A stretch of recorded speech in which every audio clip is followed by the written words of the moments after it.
welcome to week 3 of classes. Here's how this class lecture recording is going to go. I'm going to go over some of the questions from your homework 1 course pre-quiz thing, and then we're going to talk a little bit about our exams and the Federalist Papers. There were a couple questions on the homework about it, but also they're coming up soon, so I'm going to talk about that a little bit.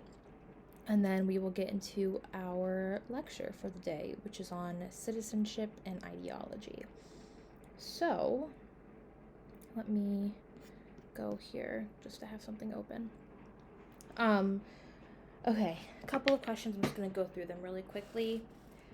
Will I be clear on due dates or easy to contact?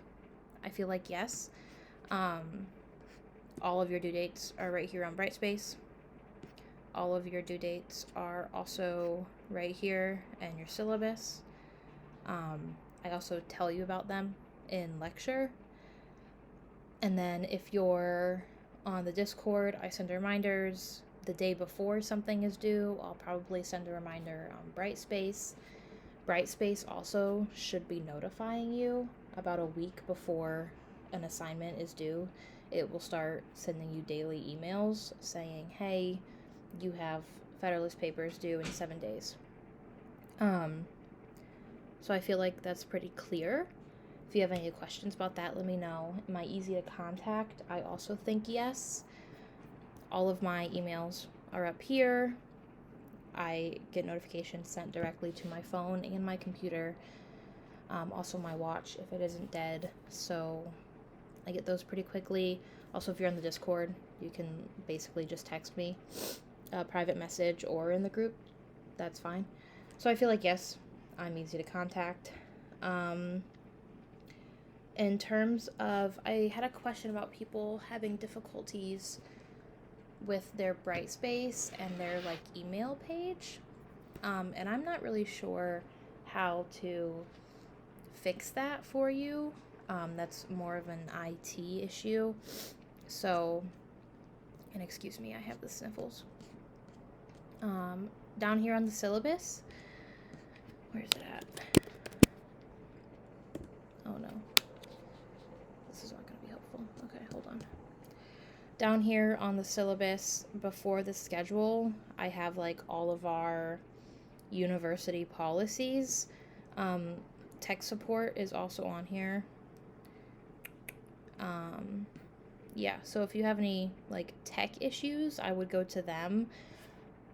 You should be getting emails to your Akron email. So I know a lot of you have your Orville email. Anything from Brightspace is not going there. It's going to your Akron email. So I don't know if you're maybe not logged into your Akron email. That might be the problem. Not totally sure.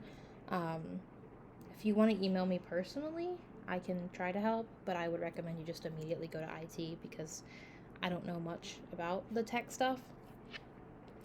In terms of the exams being open note, study guide, all of that, the exams are not open note. Your exams will be administered through Brightspace. So the day of the exam, it will be open just the whole day. And there's no time limit on how long you have to take it. There's no time limit on when you can open it. I think all of your exams are on Fridays. I think I make everything due on Fridays except your assignments. We'll talk about that in a minute though. Yeah, so on Friday at midnight, the exam will open, and then it will close on Friday at 11:59 p.m. And that's 11:59 p.m. your time, because the University of Akron is putting it into Brightspace. So you have all day to do it. You can do it whenever you want. There's no time limit. It's not if you don't finish in an hour, it just closes. You have all day to do it. The thing is, though, it is proctored. So when you open the exam, it will show you, it basically starts recording your screen, and it records you. And again, this is through the university. So you can't have any other tabs open. It limits, if you have other tabs open, you can't. It watches to see if maybe you look down for too long, right? Like if I'm doing this and I'm taking the exam and I'm looking around and I'm looking down and I'm not looking at my computer, it will ping it. And then I go back through and I like watch the recording basically. And if it's a problem, I'll probably talk to you about it. I don't presume it will be a problem. I hope it won't be a problem. But no, your exams are not open note. Your exams are 50 questions. It usually breaks down to around 30 multiple choice and about 20 true or false. Sometimes it might be 32 and 18, or maybe 28 and 22, whatever that may be. Your exams are 100 points, 50 questions. You have all day to do it. There's no time limit, but it is not open note. The study guides are written out in line with the exam.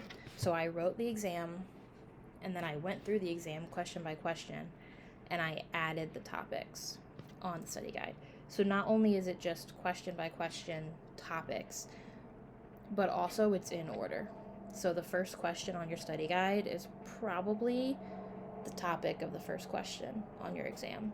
So if you go through your study guides and you're making flashcards or you're writing out notes or whatever you're doing, you should be fine.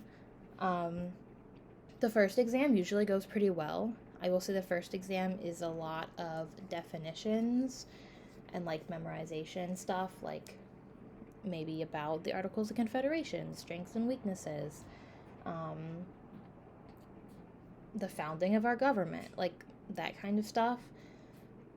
Students typically do really, really well on the first exam, and then they get kind of cocky, I guess, and they don't study for the second exam, and the second exam scores are always much lower. So it should encourage you now that your first exam will probably be really good, but I don't recommend that you take that as a sign that you don't need to study for the second exam. You definitely do. You definitely should use the same techniques that you were using, and you should like do as well in the second exam. However, a lot of students don't for some reason. In terms of being easy to contact, like we can talk about the exam at any point. We can set up like a Google Meet or a Zoom and do a review session if you want. You can email me with questions. We can have discussions in the Discord. All of these things are available to you. So if you're having issues or you're worried, please let me know. But no, they are not open note. They are proctored, and they will be administered through Brightspace. I have a couple questions about the textbook. We will not use the textbook in the way of like, I'm going to be in lecture and tell you to turn to page 452. That's not how we'll use it. The textbook is for guidance. The textbook is supplemental materials, and the textbook should be used for further understanding of things. I mean, if you choose not to use your textbook, I guess that's your own discretion. I definitely think it helps you go into depth about a lot of things I'm teaching. The course, the schedule, the topics, all of this was derived from the textbook, so you should be able to find everything in there. But in terms of me, like, giving you a chapter to read for homework or referencing a specific page in lecture, I'm not going to do any of that. I don't believe in, like, making you read an entire chapter for homework. I think, again, like, you have other things going on, and I want this class to be not a burden on you. But the textbook is very helpful. The textbook is very supplemental, and if you're having issues with understanding any of these topics, you could use the textbook before you come to me. It doesn't mean you shouldn't. If you want to come to me, by all means, I will help you. But the textbook is there for that reason. Again, I'm not going to reference specific pages.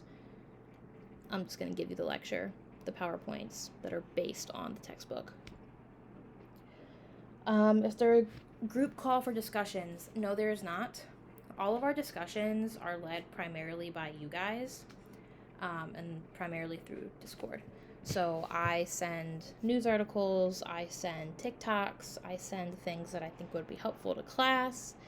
And then, other than that, it's up to you if you want to have a discussion. I don't force it. I know a lot of students don't like it. I'm never going to make you get on Brightspace and do like a discussion post. Again, I'm a student. I've been a student. I know that most people are just like not really putting much effort into that. I'm not going to waste your time, and I'm not going to waste my time. So the discussions are really for you.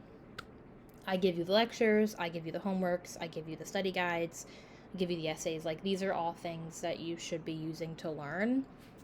So the discussions aren't required. I would love to have them. I think they're very helpful, especially for understanding certain topics. And when we get into stuff like the media and specific branches of government and bureaucracy, I think the discussions are very helpful in talking through things and understanding how politics really works outside of just this is what it is and this is how it's supposed to work, because the real world isn't a textbook and it isn't a PowerPoint. But those are all facilitated by yourselves in reference to anything. If there's anything you want to talk about or you respond to a news article, that's up to you. You're not forced to participate. Again, I really hope that you do. I hope that you're interested enough to do this. And like I said in the first lecture, typically within, like, by the last month or so of classes would usually be more discussion on current events than anything else. Students get comfortable, and I think it's fun, but that's entirely up to you, whether or not you want to have discussions. The length of assignments definitely vary. The Federalist Papers is your next assignment that's due, and I'm going to go over that in a minute. I don't think it should take you that long, although they are a little dense to read. You have to read 2 of them. They are a little dense, I will say, but that's why I give you usually an entire week to do them. The movie assignment, I'd say, is pretty quick. The length of the movie, the questions are in chronological order as they happen in the movie, so you just fill them out while you watch. And then the case study, I don't think should take long either, maybe an hour or 2. And your final homework 2, maybe a half hour to an hour. Shouldn't take long at all. Again, entirely up to you. I mean, if you want to not put any time or effort into it, I can tell, and your grade will reflect that. If you put a little bit more effort into it, it might take you a little bit more time. It's all dependent on how fast you read. What else? So there are no group projects. We don't do any group projects. Everything is on your own. I mean, I guess, like, some people will watch the movie together. Feel free to do that if you want. You can work on things together, but you should turn in your own assignments, and they should still be your own words. If you're plagiarizing someone else, you'll get grades taken off for that. Your essays, you have 2 essays. You have essay 1, which is due on October 4th, and then essay 2, which is due at the end of November. Essay 1 is 1,000 words. Essay 2 is 1,300 words. That's like 4 pages maximum. So they're not that long. You have rubrics for both of them. The rubrics not only outline where your points come from, but also what you should be writing about. The rubric is the questions that you're answering. Before the essay, I'll go over it again in this kind of lecture format, but the rubric is everything you need to know. How do you find your work? You can find your work here on your syllabus. You can also find your work here on Brightspace. If you go up here to assessments, go to assignments, here's all of your work. If you notice, there's not a whole ton for the entire semester. If you click on the assignment, actually. Hold on. If you click on the assignment, you'll see something like this. This has all of the things you'll need to complete the assignment. Also, if you go over to content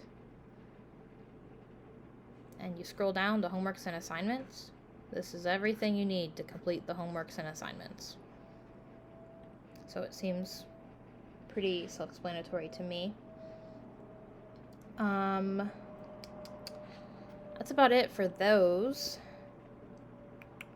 Right now the movie is tied. So we've got a tie. 4 of you haven't responded. Please do. If there is a tie at the end, I'm just going to pick. If no one else responds, you just don't get a vote. That's how democracy works. So yeah, please vote. I think I'll probably give you 1 more week, and then I'll let you know what movie you're doing next week's lecture. So you have 1 more week to fill this out if you haven't yet, and if this is still tied, then I will just pick. But again, if you have any issues with the movie itself or with accessing it, streaming it, any of that, just come to me. We can figure it out. I don't want that to be a reason that you're picking a movie over another. Just pick the one that seems most interesting to you. I think that's about it for all of the, pre-quiz homework questions. Couple more things. Your first exam is on Friday, September 20th, so I recommend you start looking at your study guide now. If you go here to content, and then you scroll down to study guides, and then you hit exam 1 study guide, this is your study guide. Everything that is on the exam is on your study guide. As you can see, I just give you topics, so you should focus on those topics. Your exam 1 is based on our first lecture, which was the basics of government. Then the second lecture, which is history, and then this lecture, which will be citizenship and ideology. So after this lecture, you should have everything you need for both the study guide and the exam. Let me know if you have questions. The next assignment is the Federalist Papers, and on your syllabus it says due on Wednesday the 25th, but on Brightspace I moved that, so now it is due on Friday the 27th. I just figured you're taking an exam and then I was giving you less than a week to do the Federalist Papers. That didn't seem very fair to me. And also, like I said, the Federalist Papers are pretty dense. It's kind of a lot to read. So, that's your assignment. It's very simple. Here's what you're going to do. You're going to go down to homeworks and assignments, or you can actually click on the assignment under assignments. And then you're going to open Federalist 10, which is right here. You're going to read it. You're going to open Federalist 51, which is right here. You're going to read it. And then you're going to open Federalist Papers. And there are 10 questions. There's 5 about Federalist 10 and 5 about Federalist 51. And then you'll submit it. And that's all. So your first exam is on September 20th. The Federalist Papers is on September 27th. By the end of this class, you will have everything you need to do both.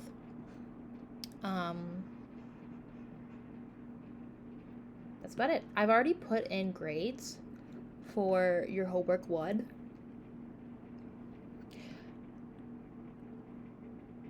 If you submitted it on the Google form, Brightspace was going to tell you that you were missing it because you didn't actually put anything in the Dropbox. But then when I put your grades in, it doesn't do that. So if you had issues, that's why that was happening. I think that's about it. So we're going to get into the lecture.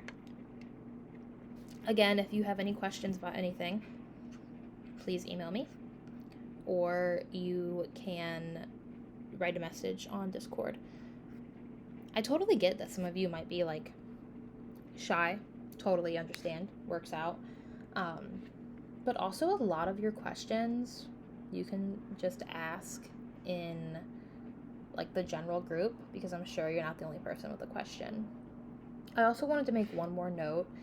I saw a lot of people in the course pre-quiz saying that like they got their news from TikTok or Instagram or social media, and they know that that's wrong, but that's just how they get it. It's just easier that way. That's not wrong. We live in 2024. Like, social media is the easiest way to access news. I recommend that you get your news from there. I don't recommend that you believe everything you're reading, right? Like, clearly something you see on Facebook or Instagram or TikTok or Twitter, whatever it is, probably going to be biased, because there's a literal algorithm designed to tell you what you want to hear, what you're already interested in. But I still think that that's a good way to get access to news. Just if you see a news article that you're interested in, do a quick Google search. Find other news articles about that. Don't just read the one and then call it good and gone. And so echo chambers start, and we'll talk about echo chambers later. But I just want you to know that, like, you don't have to apologize for where you get your news from. You're young. I'm sure you've got a lot of things going on. Social media is easy. It's curated to show you things that you're probably interested in. So you're probably interested in the news.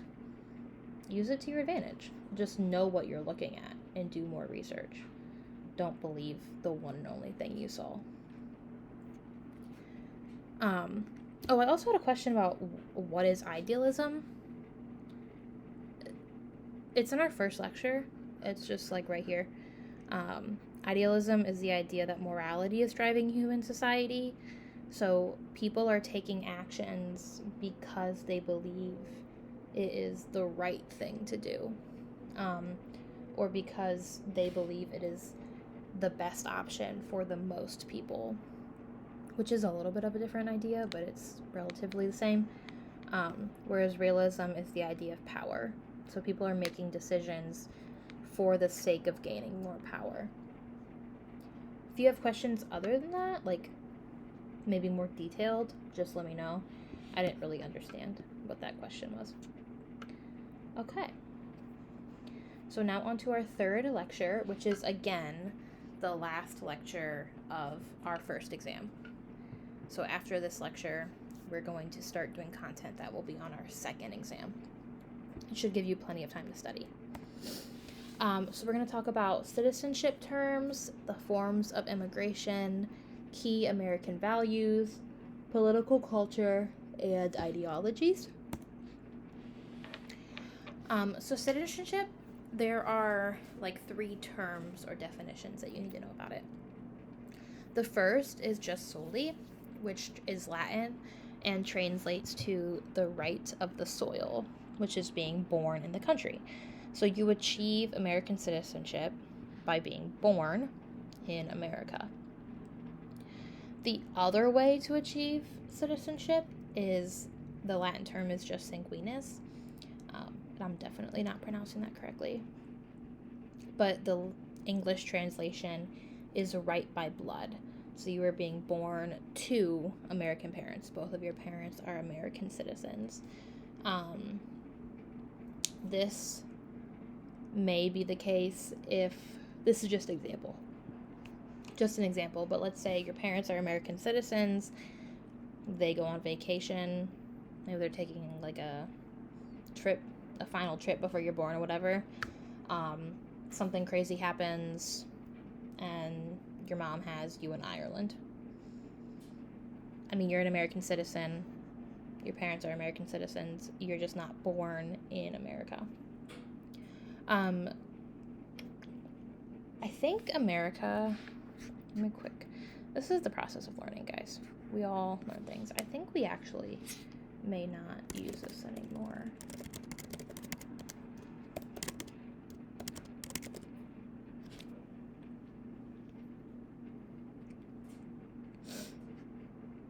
Yeah, okay, so we still do use this. So yeah, if your parents are American, but you're born while they're on vacation, you're still an American citizen. If you are born in the country, you are an American citizen. You are born on American soil. This is why a lot of people will migrate and then have their child born in the country. So their child will be an American citizen. The other way to achieve citizenship is through a process called naturalization. So these two are basically happening like by birth, right? Either you're born in the country or you're born to American parents. Naturalization is the process of acquiring citizenship not by birth. So, right, you're filling out the paperwork, you have a green card, you're submitting all of your documents to the government, and you're like doing all the paperwork and the quizzes and all that kind of stuff, and then eventually you get naturalized. The country, the government gives you citizenship. That is naturalization. And again, these are not just American things. These are ways of acquiring citizenship all over the country. All over the world. Many countries almost every country uses naturalization, and then many countries will use these other two. I'm pretty sure every single country uses the right of soil. Most countries use right by blood. A lot of countries do not allow dual citizenship, though, so you cannot be a citizen of their country and America. More Googling. This was a fun Google day.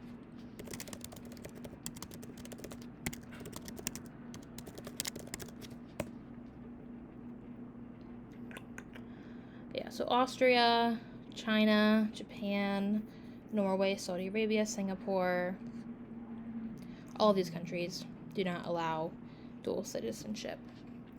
The U.S. does. So you can be an Irish citizen and an American citizen.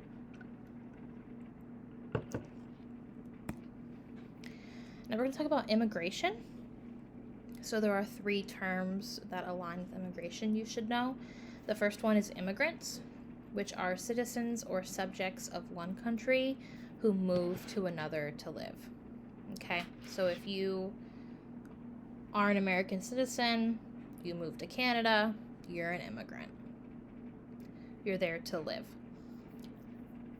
Non-immigrants are people who are moving without legal permanent residency. And this includes people who are visiting on vacation, people who are students going to a university, people who are fleeing due to asylum, which is political persecution, or refugee, which is another type of persecution, like basically any other type of persecution.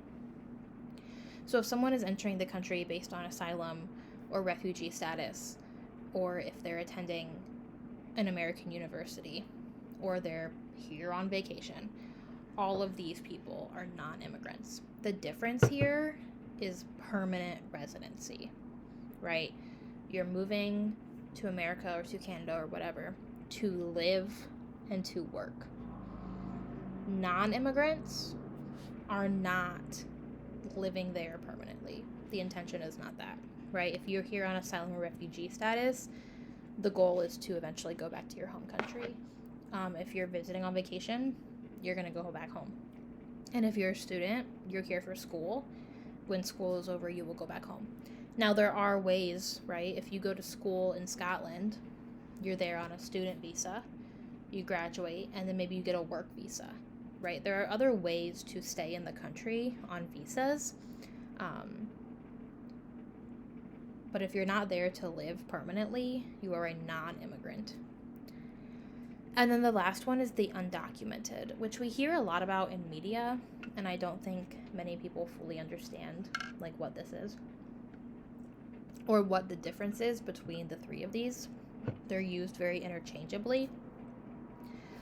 So undocumented are people who are avoiding citizenship regulations. Here's the common misconception. They are still following laws and paying taxes. a lot of undocumented immigrants, right? People who are avoiding citizenship, but they are living here. So you can be an undocumented immigrant. You cannot be an undocumented non-immigrant. If you are a student, you have a visa. If you're a refugee or you're here on asylum, there was a process of getting you here in which you filed for that. If you're on vacation, your passport is stamped. Like, people know you're here. You're documented.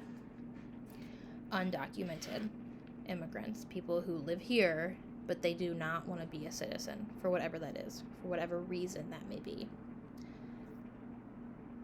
They're paying into Social Security. They're paying all of their local taxes. A lot of them are paying federal taxes, depending on where they live, of course. And they are subject to laws. Like, they can still be arrested. And if they are arrested, they likely will be deported back to their home country. But the common misconception here is that they're benefiting and not giving into the system. That's just not true. They are paying taxes. Primarily, they're paying local taxes, which are funding the schools. And they're also oftentimes paying into Social Security and taking state taxes. So again, you can be an undocumented immigrant. You're avoiding citizenship, but you live here. You cannot be an undocumented non-immigrant, because non-immigrants are specifically documented for whatever purpose they are here. Again, not for legal residency, permanent residency, I should say. They're not here intending to live forever. The intention is they will go back to their home country. Immigrants, for one way or another, intend to live here for at least an elongated period of time.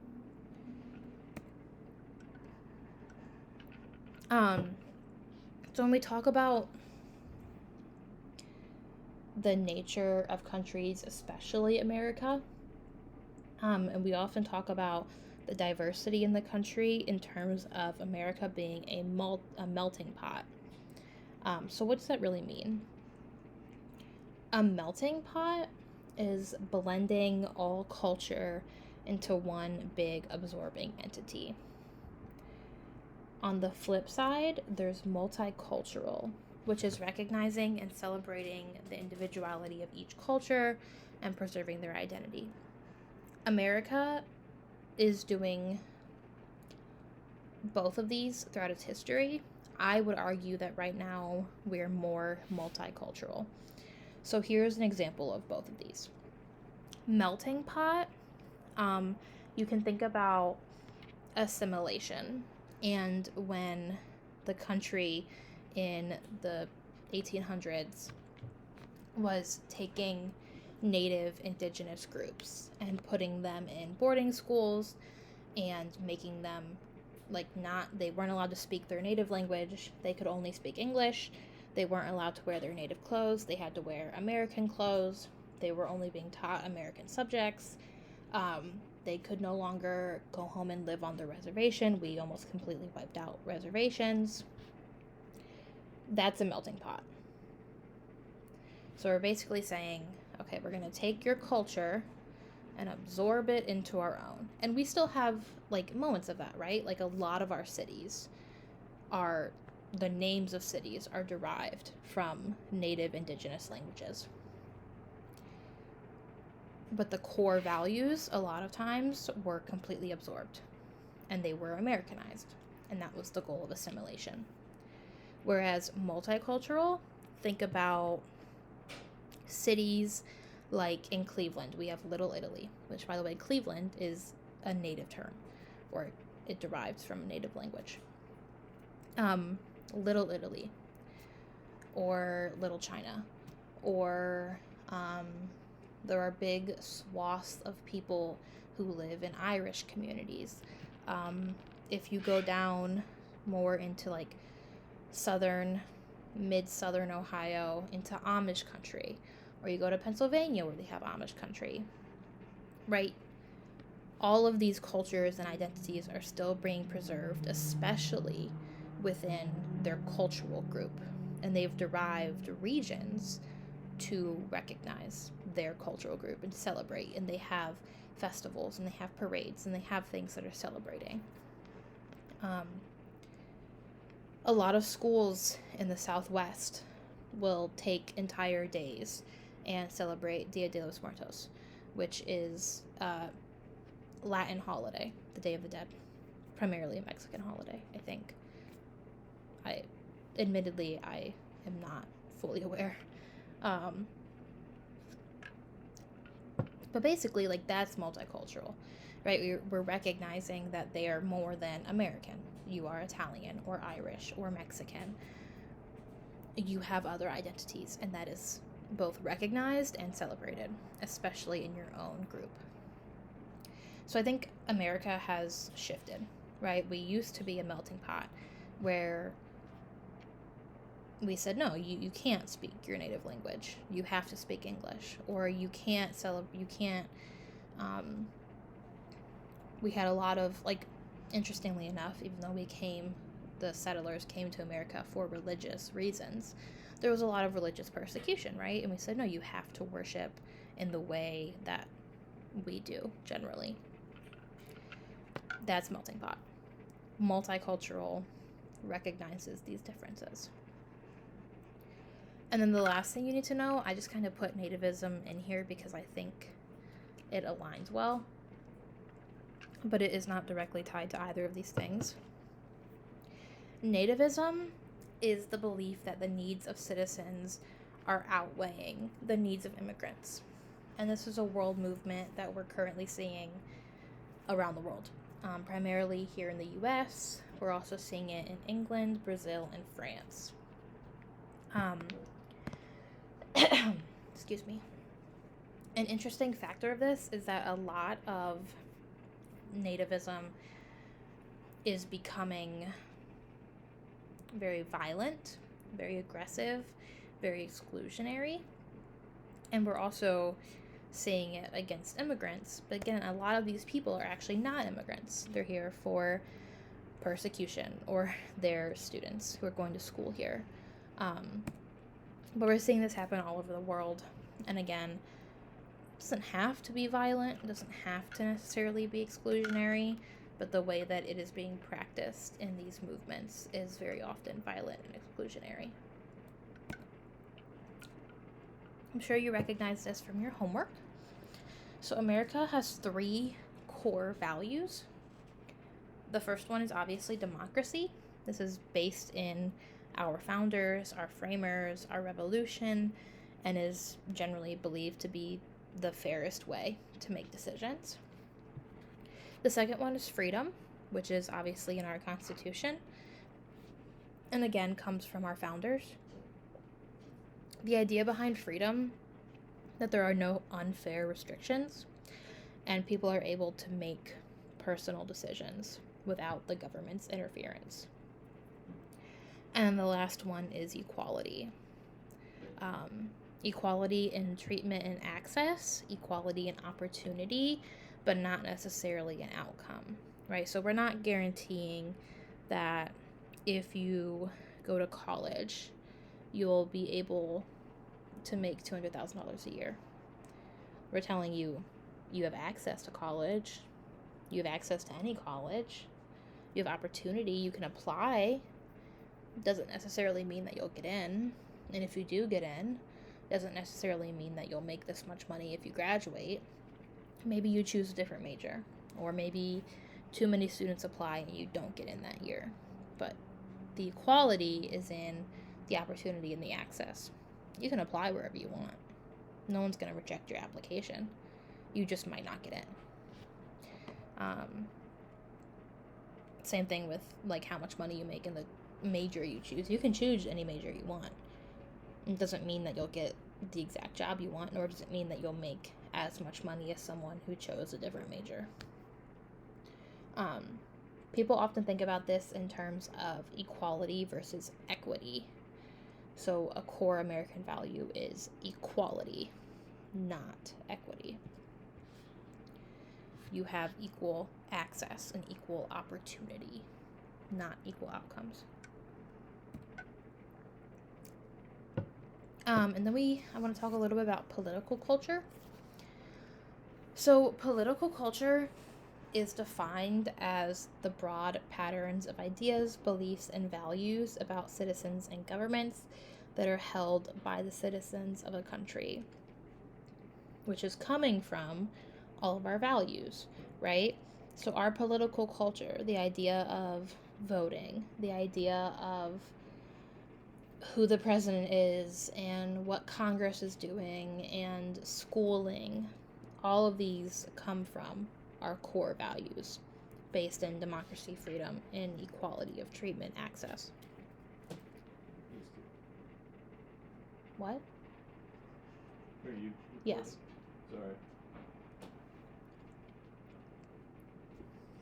Sorry, hold on. Yeah. So political culture is generally what makes up how our country is responding to politics and how we respect it and our government system. And if people are participating or if they're not, and why they care or why they don't care. And again, this is formed by our values. I'm assuming you know what a value is, but I'm going to give you the definition anyway. Values are the central ideas, principles, or standards that most people are agreeing with, right? Not everyone in the country believes in equality. Not everyone in the country maybe doesn't believe in freedom or democracy, whatever it may be. Most people do. And this is building how most people are responding. Oftentimes, our values are coming from us, to us, through our family, our education, and our media, which is why it's super important to know where you're getting your news from and what possible bias could be aligned with that. It's super important to know, right, what you're being taught in schools and what your family believes. All of these things will eventually form your personal values, which most times will align with the country's political values and political culture. The number one indicator of the values that you have is your family, always. And the second one is your education and your schooling. Within our political culture, especially in America, we often have a disparity in faith, which is the difference between how some people are believing it should work and how others believe it should work. So generally, you're going to fall in one of two camps. Again, this is all based on democracy, freedom, and equality. But you may have more faith in rules, or you may have more faith in individuals. So if you have a closer faith in rules, you focus much more on the rules and processes rather than guaranteeing results. So again, we're looking at specifically equality here.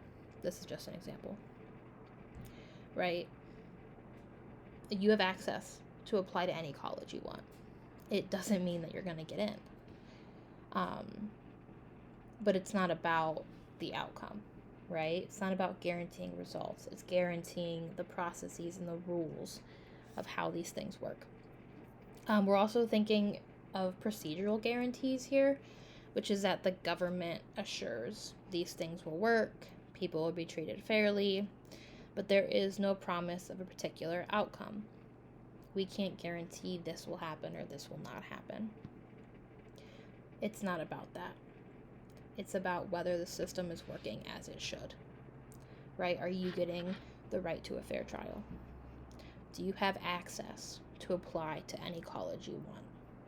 Do you have access to take any classes that you want? Not about the outcome.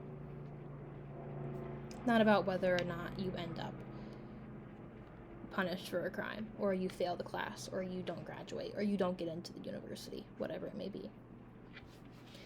The other side of the coin is a faith in individuals, which is the belief that individuals know what is good for them and they are responsible for their own well-being. You come first, and your family comes first, and what is good for society is based on what is good for individuals. So if everyone is doing what is best for themselves, ultimately, it will be best for society. Like, we're all working towards a common purpose goal. This isn't based in rules and processes, right? If it's not best for you to apply to a school, you shouldn't apply there. But whatever you choose to do ultimately leads to a higher goal, which is that you did the best you could, your neighbor did the best that they could, everyone's working towards the best for themselves, therefore society as a whole is getting the benefit.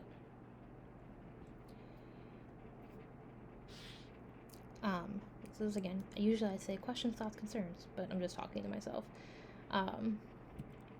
So now we're going to move into ideology, which is often the thing that is dividing people, right? We all believe in democracy, freedom, and equality, but your ideology is what is differentiating between people and what is, quote unquote, dividing Americans. So your ideology is a set of beliefs about politics and society that people use to make sense of the world and build their understanding of what is happening around them. Not your political party. Okay. Ideologies. Your political party is an organizational system based in your ideology, typically intended to get people elected to further that ideology. So your ideology is your beliefs. It's your values, right? How should society be run? How should government be run? Political party is the means through which you're doing that. Political party is the means of fundraising and finding candidates for office and building a platform that most people with the same ideology can agree on. They can vote for to then get people in office, elected into Congress and to the presidency and ultimately Supreme Court that can further that ideology. The range of ideological debate is very, very narrow in the US, especially compared to other nations and democracies. We have 2 political parties. In theory, we have more, right? We have the Republicans, we have the Democrats, we have the Green Party, we have the Tea Party, we have constitutional Democrats, we have independents.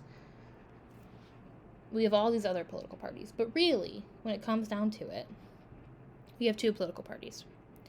Every single member of Congress, aside from like a handful, identify with one of these 2 political parties.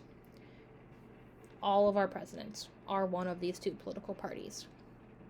And we'll talk about the 2-party system a little bit more later. But primarily, because we only have 2 political parties, our ideological debate is very, very narrow. Countries like France have 16 plus political parties with representatives from every single political party in their governing body, which makes their range of ideological debate very, very wide, right? You can have parties that are aligning on most things, except maybe one issue. Maybe they're disagreeing on how they fund education, and that differentiates them. And by having representatives from both sides in their governing body, they're getting into more, honestly, semantics, right? And they're talking more in depth about that specific issue. Whereas in the US, because we only have these 2 major political parties, we oftentimes are aligning with the one that is closest to us.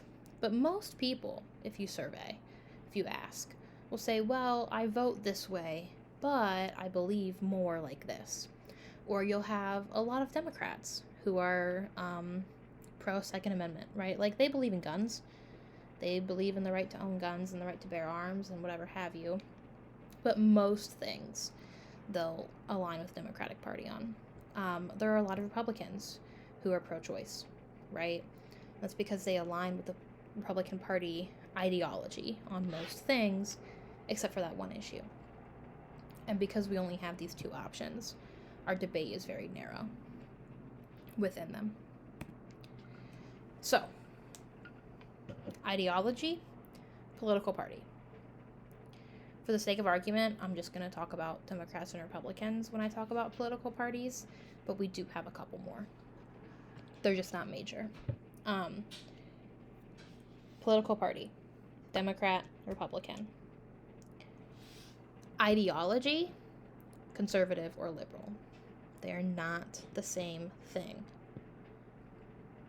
Listen to me. They are not the same thing.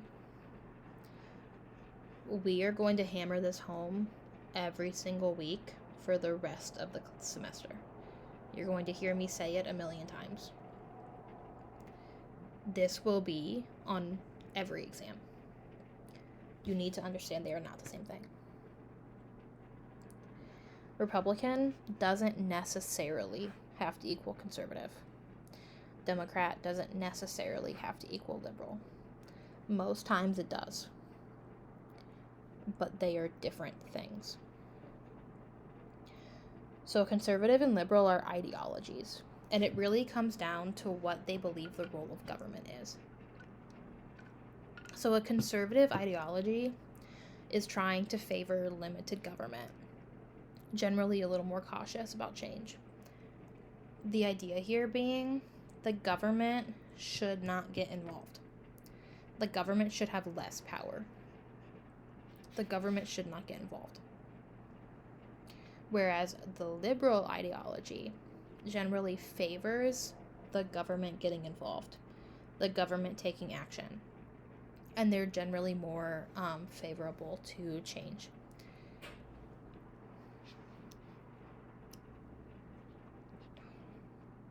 The reason these things are not the same thing as a political party is because the way we are seeing political parties nowadays act is not directly aligned with this, right?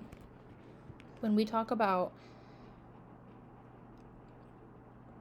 the shifts of ideology in political parties and party realignment, and what people often refer to as the political parties switching, which I put in air quotes, and they're talking about party alignment, it is this idea of what the political party ideology is based on.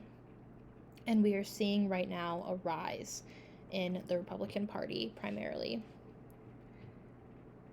in the government having a say, right? In the government making laws and regulating, which is not generally aligned with the conservative ideology. Right now we're seeing an understanding of the conservative ideology being based more in what schools should be teaching, or what the Constitution says, or we're talking a lot about abortion. We're talking a lot about healthcare and taxes. And people are using policy to identify their ideology without recognizing the ideology is ultimately based in government's role. And both parties right now are trying to create laws that are getting involved. Like, the government is creating more laws. The government is getting involved. And so we're seeing this disparity right now between what is generally understood to be an ideology, what the political party's policy positions are, and what the government's role actually is.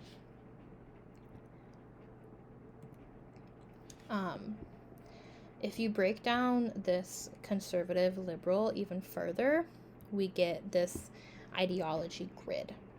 And there is this actual handout in Brightspace that you can access that goes into a little bit more depth, and then there's a couple of other ones, but here is it broken down more for you. So there are 4 main ideologies, and this is the quiz that you took that put you in your quadrant. So economic liberals believe in an expanded role in the economy, but not in the social order.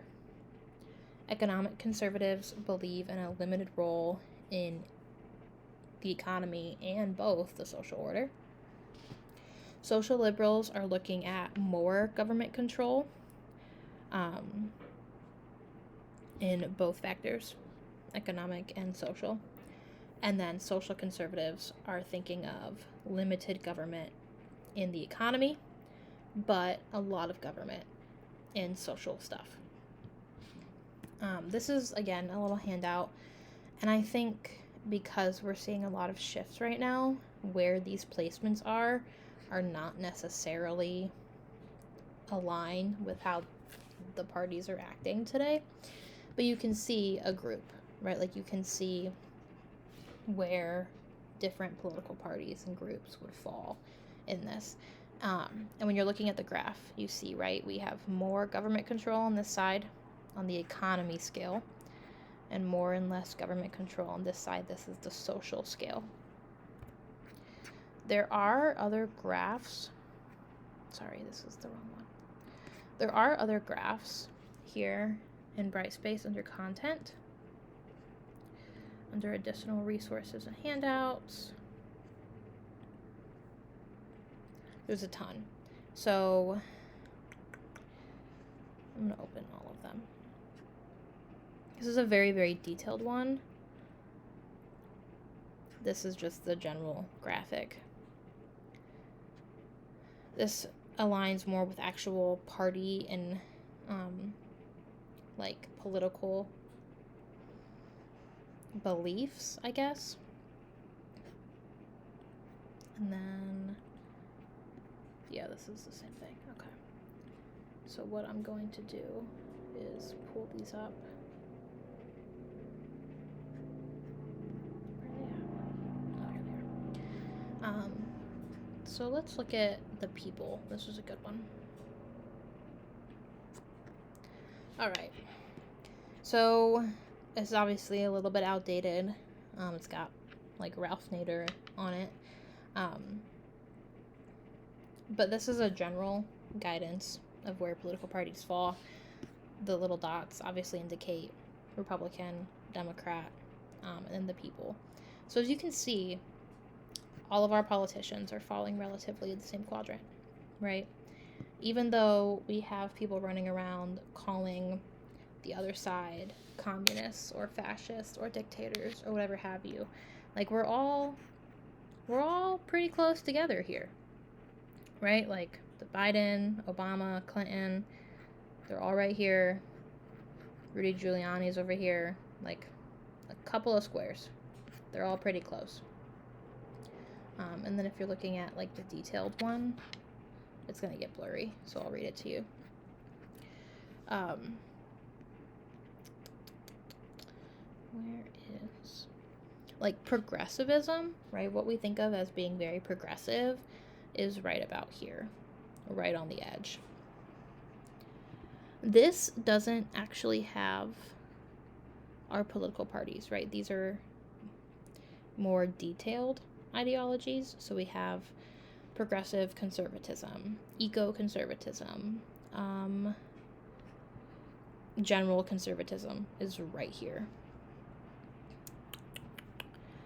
Progressivism, laborism, which is pretty big in the UK. Nazism is up here.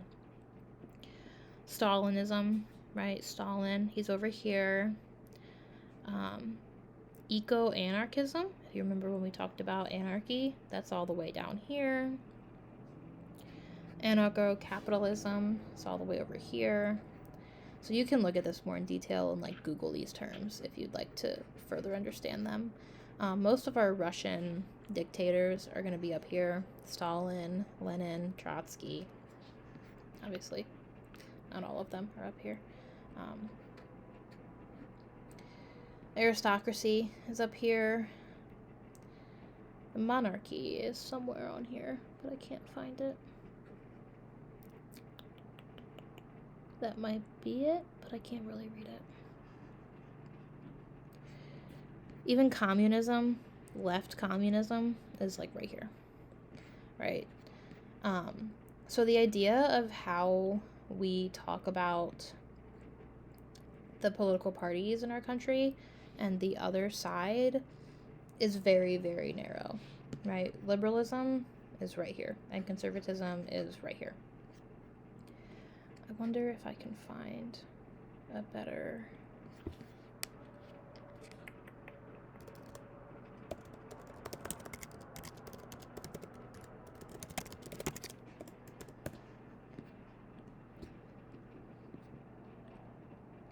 This is from Pew Research.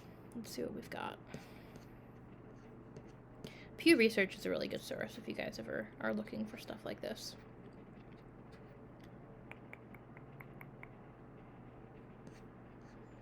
People often think of the spectrum as being this, like you're either left or you're right, but it's this, right? Like we have quadrants.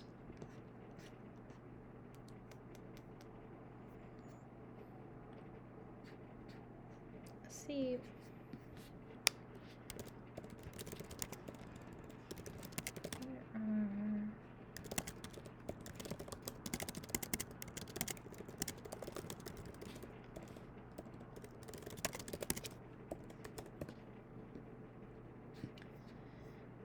No one's got one of these recently. I wonder why not. Anyway. It's basically the same thing, right? All of our politicians are up here. I'd say we're seeing a little bit more of a split. Like, our Republican politicians are moving a little bit more up towards this way, and our Democratic politicians are moving a little bit more down this way. But generally speaking, right, like they're all in this same quadrant. We don't have very much representation in these other three.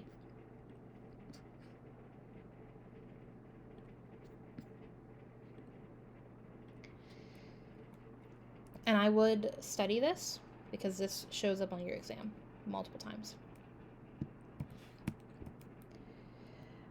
And this one also has examples of like policy choices that the different groups would have opinions on.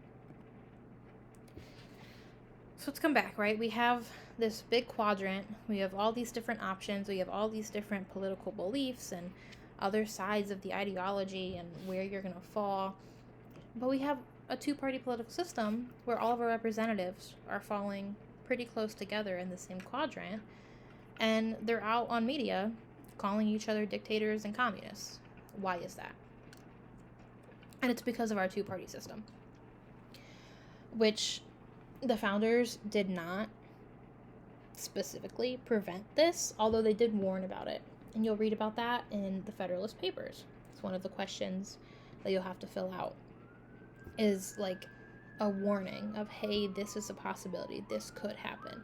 And George Washington was also very aware of this, and he warned that this was going to ultimately become a problem, that this ideological divide is going to cause this two-party system where not only are most people like could agree on most things, but they're using their platforms and their political parties, which are ultimately ways to get elected, to drive each other.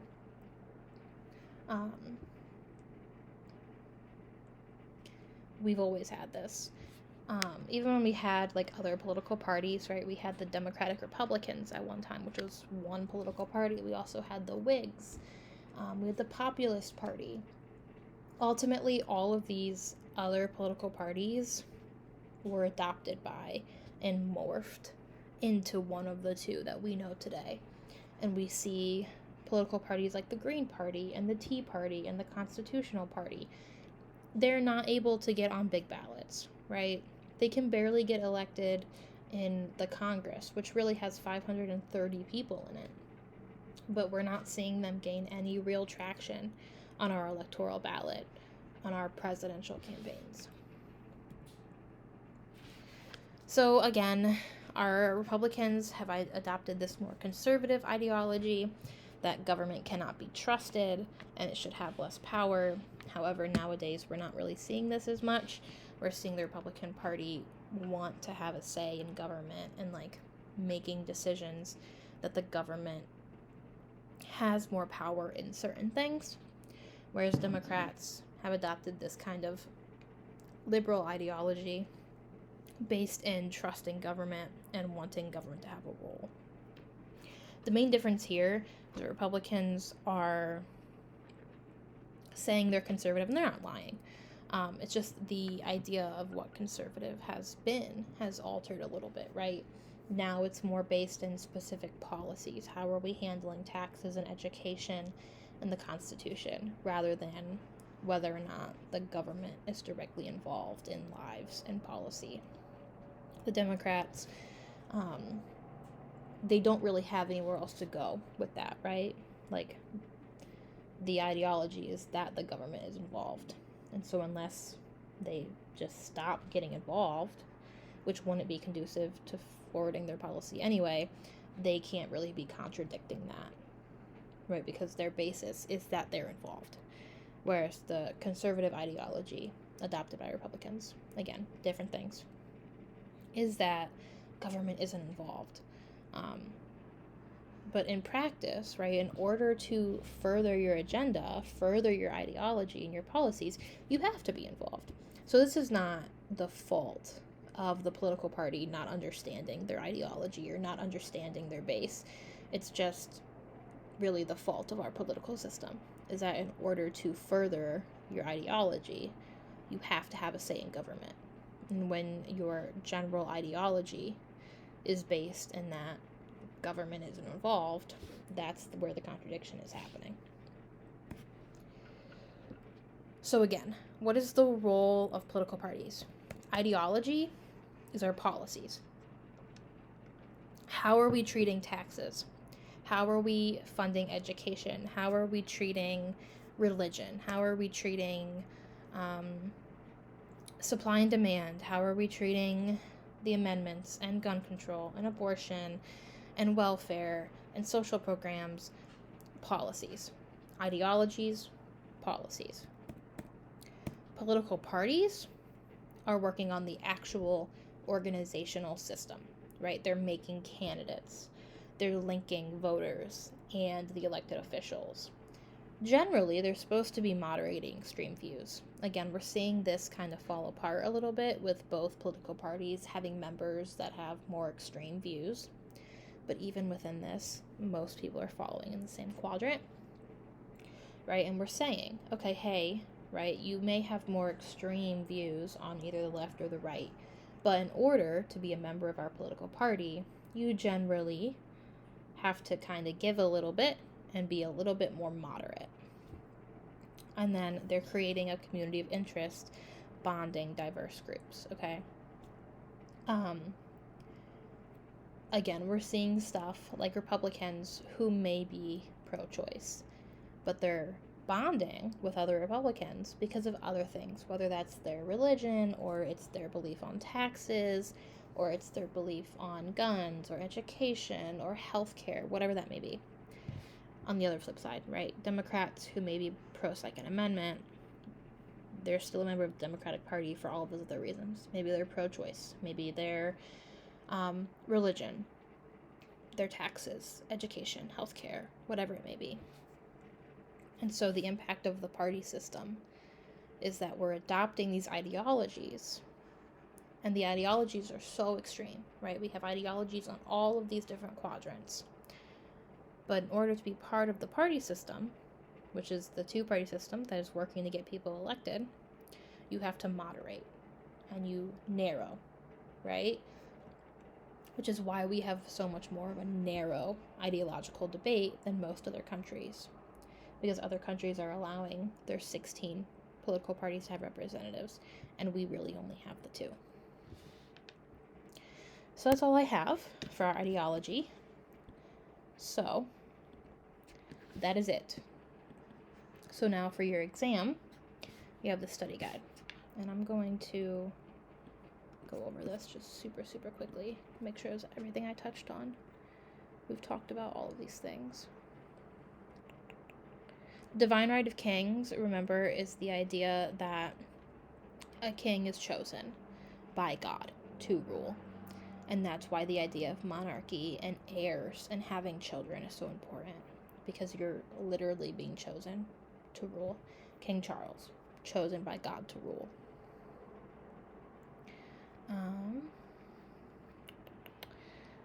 1051, you'll get those from your Federalist Papers, which I know isn't due until after. Actually, let me see. I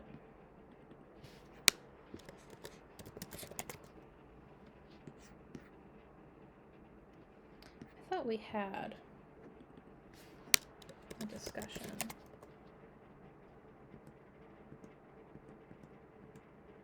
that outlines this. Yeah, here we go. So it's in the history PowerPoint. So in Federalist 10, we're warning against factions and proper representation, having such a large territory that we need a representation based on population. And then Federalist 51 is talking about checks and balances and the separation of powers.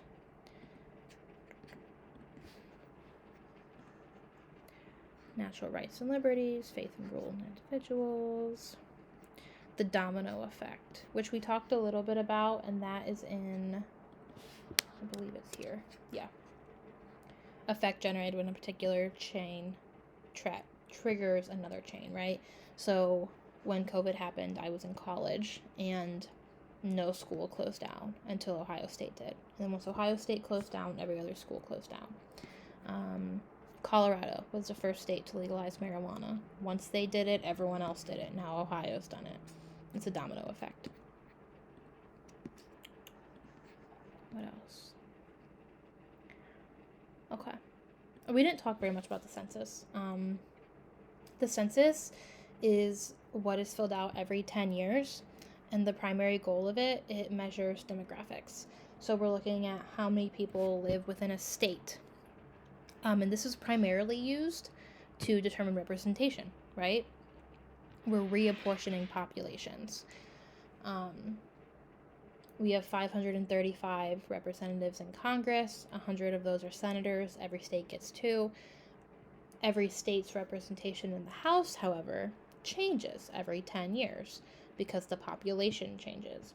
If your population goes up, you get more representatives. If your population goes down, you might have some representatives taken from you. Ohio, in our last census, 2020, Ohio lost some representatives. Texas gained some representatives. And the census asks all these demographic questions, right? Your ethnicity and your race and the languages you speak at home and your level of education, all of these different things. It's used by the government for a lot of different ways, but for our purposes, it's used to reapportion the House representatives in the federal Congress. The House representatives have 2-year terms because they're intended to be the most democratic. Remember, they're most accountable to the people. And then political participation. Political participation is any way you participate in politics, whether that is through protesting or voting or doing phone banks or sending postcards. Maybe you volunteer for the polling locations. Whatever way you're participating is all political participation. The ways you can get involved are very, very wide. So that's about it for your exam. If you have questions about anything on your exam, feel free to ask in the Discord or you can email me. We can also, if you'd like, set up a review session where we can get on a Zoom or a Google Meet as a whole class. And if anyone has any interest in it, just let me know and then I can set up one. And it'll be like open office hours where I'll just be here maybe for an hour or 2 and you could just hop into the Zoom and hang out while we review stuff. If no one has interest though, I'm not going to do that. So just let me know if you have interest. Otherwise, feel free to email me if you have a question or 2. And yeah, so that's what we got. So as a recap, our exam is on Friday, September 20th. It's open all day. There's no time limit. This exam specifically has 30 multiple choice and then 20 true and false. It's on Brightspace. It is proctored. It is not open note. If you have any other tabs open, if you look down for too long, you will be flagged. And I will have to watch the recording and then determine whether or not you cheated. So just please don't do that. And your Federalist papers is due the week after, on Friday, the 27th.